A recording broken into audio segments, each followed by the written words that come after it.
ውድ የአሃዱ ቤተሰቦች ኢትዮጵያ በታሪክ ጸሐፊያን ዘንድ ሶስት ሐሳቦች ይሰነዘሩባታል። አንደኛው ኢትዮጵያ ዘመናዊ የመንግስት ሥርዓት በመመስረት ረገድ የ3000 ዘመን ታሪክ አላት ይላል።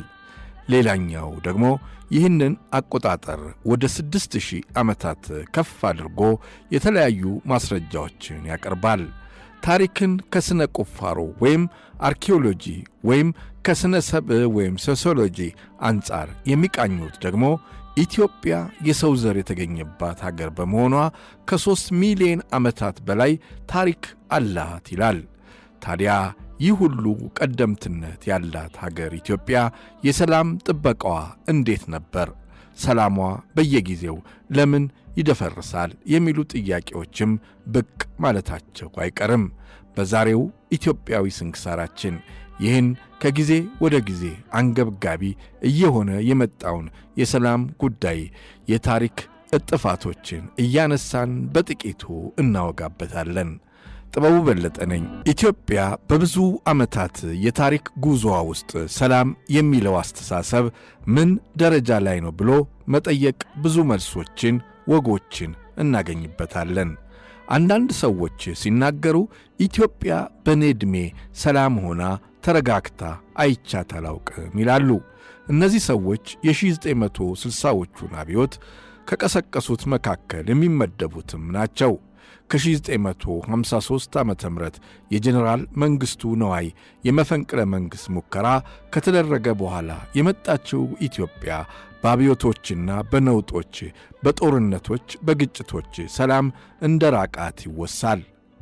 እርግት ያለች ኢትዮጵያን፣ ሰላማዊት ኢትዮጵያን ማግኘት እንዴት ይቻላል?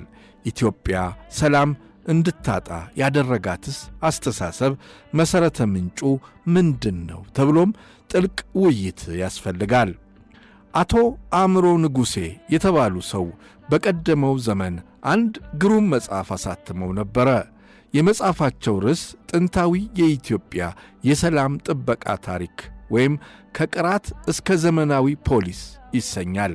በዚህ መጽሐፍ ውስጥ ደራሲው ያካፈሉን ታሪክ ብዙ ነው። ይህች ጥንታዊት ኢትዮጵያ የራሷን የውስጥ ሰላም በዚያ በሩቁ ዘመን እንዴት ጠብቃ እንደኖረች ያስነብቡናል። ደራሲው አእምሮ ንጉሴ ቅራት የሚል ስያሜ ተጠቅመዋል። ቅራት ምንድን ነው? እንደውም ሲገልጹት እርሳቸው እንዲህ ይላሉ። ከቅራት እስከ ዘመናዊ ፖሊስ በማለት ይጠራሉ። ስለዚህ ቅራት የተሰኘው ቃል የሚወክለው ጥንታዊውን ፖሊስ ነው። በጥንት ዘመን ኢትዮጵያ ፖሊስ ነበራት። ስሙም ቅራት ይሰኛል። በደራሲው በአቶ አእምሮ ንጉሴ ገለጻ ቅራት ማለት ከየመንደሩ፣ ከየሰፈሩ፣ ከየአካባቢው በሕዝብ ተመርጠው የተሰባሰቡ ሰላም አስከባሪዎች በጥንት ጊዜ ነበሩ ይላሉ። እነዚህ ቅራት የሚባሉት ሰላም አስከባሪዎች በየአካባቢያቸው ላይ እየተዘዋወሩ የሚጠብቁ፣ ሰላምና ደህንነትን የሚያስከብሩ፣ የህብረተሰቡን በሰላም ወጥቶ መግባት የሚከታተሉ፣ ማኅበረሰቡ ኃላፊነት የሰጣቸውና ኃላፊነታቸውንም የሚቆጣጠር፣ እነሱም ኃላፊነታቸውን የሚወጡ ጥንታዊ ፖሊሶች ቅራት ይባላሉ ይላሉ ደራሲው። እነዚህ ቅራቶች ህብረተሰቡ በየአካባቢው ሰላምና ደህንነቱ የሚጠብቁለት የዚያን ዘመን የኢትዮጵያ ፖሊሶች መሆናቸውን ከኢትዮጵያ አልፎ በተለያዩ የግሪክ ጸሐፊያን ሳይቀር ታሪካቸው ተወስቷል። በሰላም ወጥቶ በሰላም መግባትን የሚያረጋግጡ እንደሆኑም እንደዚሁ አውሮፓውያን ጽፈዋል። በዚህም ታሪክ ውስጥ አንድ አባባል አለ። ሁሉም አካባቢውን ሲጠብቅ ኢትዮጵያ ሰላም ሆነች የሚል። እናም በዚህ በጥንታዊው የሰላም አጠባበቅ ዘዴ ውስጥ በዝርዝር የተጻፉ አስገራሚ ታሪኮች አሉ።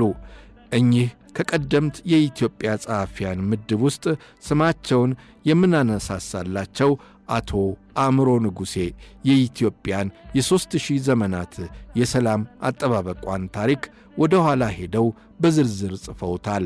በዚህ መጽሐፋቸው ውስጥ የህብረተሰቡ ንብረት እንዴት እንደሚጠበቅ፣ ሕፃናት፣ ሴቶችና አረጋውያን ደህንነቶቻቸው እንዴት ትኩረት ተሰጥቷቸው በቅራቶች እንደሚጠበቁ፣ አዝመራው፣ እህሉ፣ ተፈጥሮው ሳይቀር በእነዚያ በጥንታውያኑ ፖሊሶች ወይም ቅራቶች እንዴት ትልቅ ትኩረት ተሰጥቶት እንደሚሠራ ደራሲው ጽፈዋል። በርግጥ ሌላው ከነዚህ ቅራቶች ጋር አብሮ የሚነሳ ታሪክ ያለው እንስሳም ደግሞ ውሻ ነው። ውሻን በዚያን ዘመን እንዴት እያሰለጠኑ እንደሚጠቀሙበት ሁሉ የጥንታዊው የኢትዮጵያ የሰላም አጠባበቅ ሁኔታ ታሪኩ ያስረዳናል። የጥንታዊው የኢትዮጵያ የሰላም ጥበቃ ወይም ቅራት ብዙ ዝርዝር ጉዳዮች አሉት። ታዲያ ከዚያ ነባር ዕውቀት ሀገር በቀል የሰላም አጠባበቅ ዘዴ ምን መማር እንችላለን ብለን ብንጠይቅ መልሱ ግልጽ ነው። ይህም ለአካባቢ ነዋሪው ኃላፊነት መስጠትን ይመለከታል።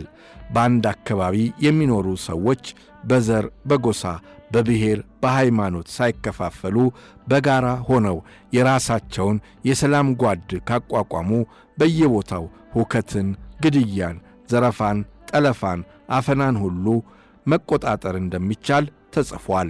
የተሻለም የሰላም አጠባበቅ ዘዴ እንደነበረም የኋላ ታሪኮች ያሳያሉ። ወደ ዘመናዊት ኢትዮጵያም ብንመጣ ሰላም አስከባሪ ፖሊሶች ብቻ መሆንም የለባቸውም ይባላል።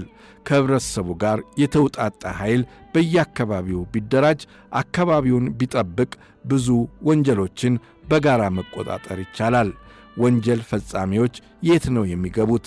የት ነው የሚሸሹትስ? ወዴትስ ነው የሚያመልጡት? በርግጥ ዞሮ ዞሮ ህብረተሰብ ውስጥ መግባታቸው አይቀርም። ስለዚህ ከሕዝብ እይታ ሊያመልጡ የሚችሉበት ወንጀልም የለም። በመሆኑም ኃላፊነት የሚሰማቸው ተወካዮችን ከእያንዳንዱ የአካባቢ ነዋሪ ተወጣቶ መንደሩን፣ ቀየውን ቢጠብቅ ንጹሐን አይገደሉም፣ አይታገቱም፣ አይደበደቡም።